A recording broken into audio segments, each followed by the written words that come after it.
All right, good morning. Welcome back. It's the next day, part two with Scott and Tammy. We got interrupted with rodeo yesterday, so we'll try and finish this up this morning before we get interrupted with rodeo again. Glad to have you back here this morning.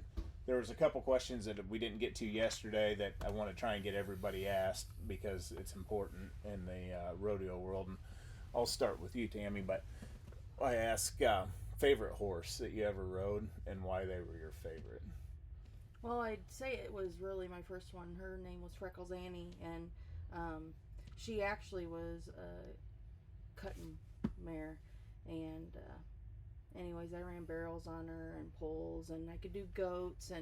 But she's the one that I had to step outside my comfort zone, and I had to take the next step and excel. And she actually lived long enough for my daughter actually to be able to run her. So it was pretty amazing to watch, go through all that with me. And she took me through college, and then watching my daughter run her. So she was pretty amazing. How was she bred? Freckles. She's a Freckles Playboy. Mm-hmm. Colonel Fleck. Colonel Freckles. I'm sorry. And you, Scott? Well, do you want saddle horses or like one of bucking horses I rode, or what kind of? Either ones. I mean, they're just as much of an athlete and a type of horse. The bucking horses are. Yeah. As far as bucking horses, probably one of the funnest horses I ever got on was Colt Python. That's what they called him back then. It was one of he's from Mississippi. Anyway, he was really cool. Been to the hopping pen in the NFR a handful of times. He was a lot of fun. So he was just a ton of fun to ride. But probably the one I had the most respect for was, called him H1 High Chaparral. He was one of Servy's. He's eliminator pin in the finals 27 times, and he put me on my ear one year at Fort Madison. So anyway, he was kind of cool. So as far as bucking horses and saddle horses, man, that's a hard pick. It is for. That's what we had the same, with Dale yesterday when we finished up did his interview. I'll just tell you a quick story. Casey last night, he comes over and he talks to me and he's like, because there was a girl that was running barrels and has got a pretty built horse. That I was like, the sucker's fast and got some butt on him, and like he would be fun to pick up on or whatever. And Casey, he looks at me, he's like, who's got a nice horse I like? Scott Jones. And I'm like, oh really? No, Scott Jones has a nice horse. I'm like, we're a real diamond in the rough there, Casey. I'm like, we're trying to pick ones out here out of the high school kids, not just go to the guy who's got nice horses. Yeah. Well, probably there's one. As a kid, my dad had a grandson of the old man, and this sucker was a bronc as a colt. He was 14.3 and he weighed like 1480. I mean, a big, stout, cracked out. But he was a nice head horse, and you could run barrels on him. He would be in the 1D a lot of times in the barrels with my sister with a, just a little port bit. I mean, he just runs so hard and was tough. Man, that sucker lived to 20-something years old, and we just tortured him his whole life. I don't think he had 2 sets of shoes on. He was just that kind. But as far as favorite horse, it's always the one you're riding right now, it seems like, because as you evolve in your horsemanship, you become handier, you get better, your horses get broker and stuff like that. So the horse I'm riding right now, he's pretty nice. I like him a lot. He looks good, and he's actually bred to be a barrel horse, and he doesn't look anything like that. Yeah. He's Dinky's Red Man, grandson of Dinky's Red Man, and out of a common sorrel dog bar mare. But yeah, he's pretty nice. He's pretty handy. I'll ask you this. We asked Dale this yesterday because you're known for riding good horses, and and Dale has had several sets of pickup horses that were good horses. What is it that you look for? I mean, I know you try and pass on a lot of them, and maybe Dale doesn't maybe. Like, I don't know, he has a way of seeing a horse. He gets them young. Out of, and then. But they turn out like I don't remember Dale having. I mean, there's been a few that just didn't work. Didn't get the size he wanted, or didn't get something that he wanted. But what is it that you guys look for because our audience, they need to Right. look for the same type of stuff, that. So it's hard to explain. I watch how they move as young horses. If I'm buying a young horse, I kind of want to see how he moves. I go a lot off of a horse's hip. I like to see their tail set fairly low. I don't like it. I call them apple hind-ended, real straight in the top side. So I look at their hips a lot, watch kind of how they carry themselves, how they move. And as I've got older, I can see something when I look at how in their eye, and it's not a confirmation, it's not anything, but how they carry their eye, there's just something there, and it can't be taught. I didn't know it 20 years ago, and sometimes I'll miss, but a lot of times you can tell how their disposition sort of comes out in their eyes, I think. So It's great. Dale said the same thing on the ideal. He's like, you can tell, everybody says, if they got white around their eyes, but and a lot of times even a gentle horse, when something's there, you're going to see white around their eyes, and that was what my granddad and grandpa always told me. Oh, he's got white rings around his eyes. He's going to be a basket case, and a lot of times that's true. But if one kind of gets a little wide-eyed, but then when they relax, there's a softness, there's a something in their eye that I can kind of see. So in it, I don't know how to explain it, but I agree with both of you on that. I'd rather have one that is, start off kind of on level playing field, because I usually can put the crazy into a horse. I have a hard time taking it back out of them. I've always said I can get to run in them. It's getting the whoa sometimes that seems to be a little more difficult, it seems like. So horsemanship is a weird deal, and how you evolve and how you there's a few people that get good at it early on, but it's frustrating to me that I get older and I see more and I know more and I know how to do more, and I hurt more when it's time to go. Like I was just like, man, I wish it could just be the other way around. You'd get it all up front while you felt like burning down the road. I've read he was the guy, Tom Dorrance's book. I bet I've read that 100 times, and he's got a quote in there, or whatever you want to call it, that says, what you need to know before you ever get on a horse, you can't learn until a long time from now. So, and that's very true. I tell my kid, if I could just crawl in you and let you feel something, I can't explain it. I could crawl in and let you feel it, you would understand what I'm trying to tell you. And so I think that's very true what he said. What you need to know, you can't learn until you've screwed a bunch of horses up and made a bunch of mistakes. And so that horsemanship's, it's neat. It's always evolving.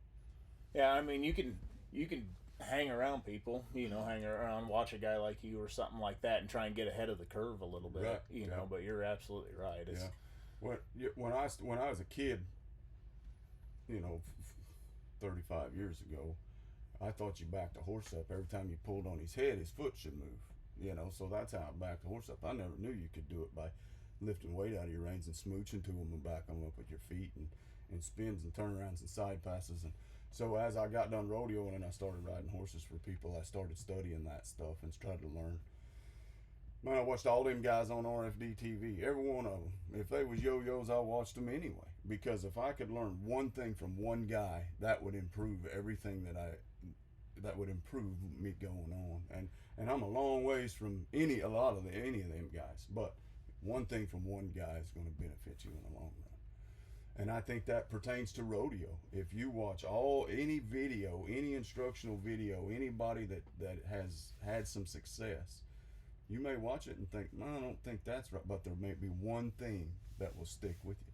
And you may watch it today and it not come into play on training horses. You may watch it now and it'll be in the back of your head, and you may never need that until 5-6 years down the road. You'll think, man, that works, because you probably didn't understand it at the start. And then later on you would understand that concept and you'd be able to apply it to whatever situation you may be in. Absolutely. There's so much focus in rodeo and even in the cowboy world, on the job that you get done, that, it's easy to get focused in on, I'm going to try and get learn to get the job done better, and not work on the we got to use the horse to get that job done, and I started off that way, my whole, as a younger person and, cowboying out west, how good I could get the job done, and the horse was just kind of something that went along with me. And if I'd have been a better horseman up front, I would have been better at getting the job done. Right. But I didn't equally, focus on what it was I needed to get done. So. Yeah, and your horsemanship will play into your cowman, into your stockmanship and stuff like that. So, and as far as like working cows and being around cows, I read something. The guy, this family had a whole bunch of pack horses, and they supplied horses all over the country. And they had a cattle ranch too, and they was trying to work cows, and the cow deal was going terrible. And her dad walks up to this lady and says, "Look, you've got to slow down. Cattle don't think as fast as horses." And so it kind of plays in pressure release, and if you'll apply a lot of that into every aspect, it makes life a lot simpler, smoother. I wish all rodeo kids had cattle to work, because it just you learn to read man, stuff. You can read stuff. Man, you can go, man, that calf's fixing step left, or or a steer, and then you can be ahead of it, and just even how they set them up, off of what he's going down to you can tell which way that calf's gonna go, kind of, on how many times he's been down the pen, or what's gonna happen, if you're late or whatever.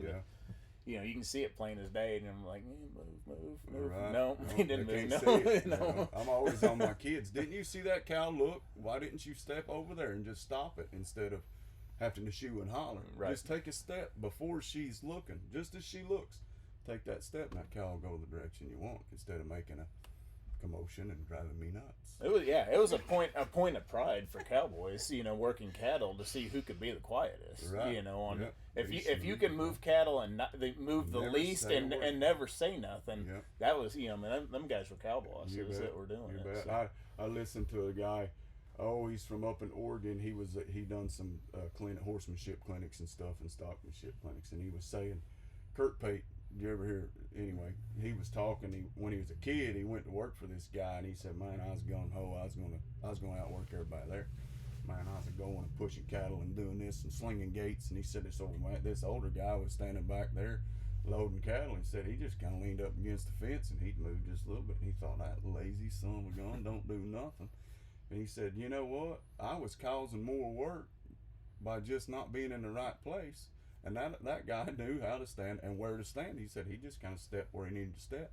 He said, I thought he was lazy as a young man, but he really wasn't. He knew what he was doing. He was getting more done with less. Kurt Pate's son, I've actually got to work with him quite a little bit, because him and my buddy that has that horse ranch there in Missouri are buddies from out west. And Kurt Pate comes down every summer and works his horse program with him down there. And so I've got to talk to him. He's handy, to watch. And not, just roping, whatever it is, type of just a deal. A handy guy.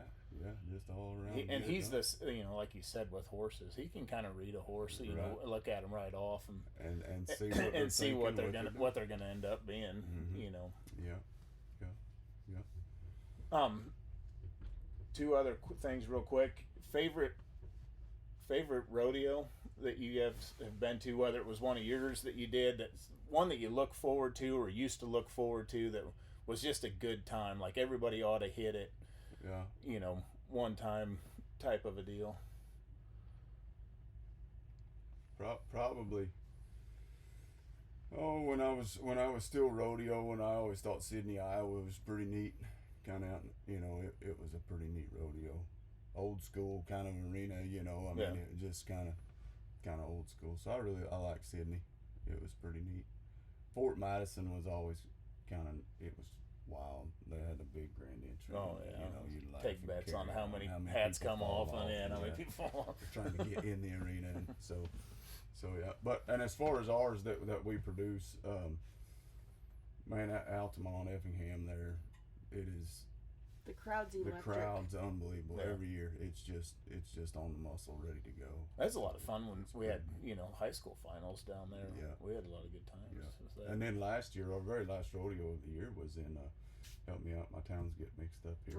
Rosenclair, little old nothing town right on the river down there by Kentucky, and we did it on a baseball field. We tore up the baseball field and had a rodeo. And there's not 500 people live in this town, and there were 3,000 people showed up. They were everywhere. Like 3 counties showed up. So, and it was kind of just old school fun little rodeo, and maybe it was because it was the last one of the year, and I was tired. It was my favorite.